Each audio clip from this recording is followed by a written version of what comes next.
శక్తి చేత వాటిని మనం తొలగించుకోగలుగుతున్నాం, నివారింప చేసుకోగలుగుతున్నాం, వాటిని స్థాయిపరచుకోగలుగుతున్నాం. ఇక ఏదైతే మనం జ్ఞానం ద్వారా పొందినటువంటి విషయాన్ని ఆచరణలో మానవ జన్మగా మానవ రూపంగా ఆచరణలో పెట్టి మనం ఆచరిస్తూ ప్రయాణం చేయగలుగుతున్నాం. ఆ విధంగా మన యొక్క మేధాశక్తి యొక్క యోగికమైనటువంటి శక్తి జ్ఞానము ద్వారా పరిణితి చెందుతుంది. ఉదాహరణకు ఒక ఆది మానవుని తీసుకుని ఈరోజు ఉన్నటువంటి నాగరికత ప్రపంచంలో వృద్ధి చెందినటువంటి మానవుని తీసుకున్నట్లయితే ఆ వ్యత్యాసాన్ని మనం ఇక్కడ గమనించగలుగుతున్నాం.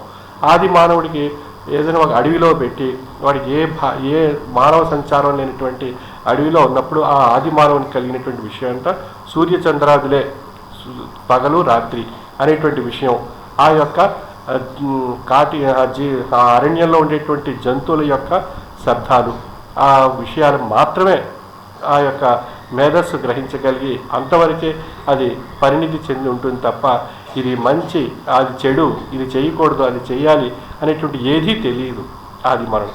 అదే శాస్త్ర విజ్ఞానంగా అభివృద్ధి చెందినటువంటి నాగరిక మానవుడిని తీసుకున్నట్లయితే ఎంతో వ్యత్యాసం గమనిస్తుంది. అది రెండింటి మధ్య ఉన్నటువంటి ఆది మానవుడికి నాగరికత రూపంగా పరిణితి చెందినటువంటి మానవుడికి మధ్య ఉన్నటువంటి వ్యత్యాసాన్ని గమనించినట్లయితే అక్కడ మనకు తెలియబడేటువంటి విషయం మేధస్సు. అంటే ఆ మేధస్సు ఆది మానవుడికి ఉంది జన్మ ప్రారంభమైనప్పుడు.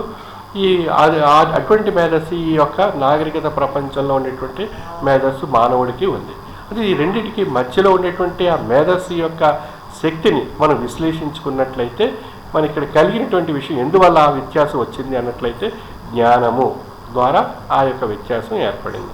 అంచేది జ్ఞానము చేత ఈ యొక్క నాగరికత పరిణితి చెందినటువంటి మానవుల్లో మంచి చెడులను విశ్లేషించుకొని ఈ యొక్క జీవ పరంపరగా వచ్చేటువంటి 84 లక్షల జీవరాశుల యొక్క పరంపరగా వచ్చేటువంటి లక్షణాలను తన యొక్క జ్ఞాన యోగిపోయినటువంటి శక్తి చేత దాన్ని తొలగించుకొని పరిణితి చెందినటువంటి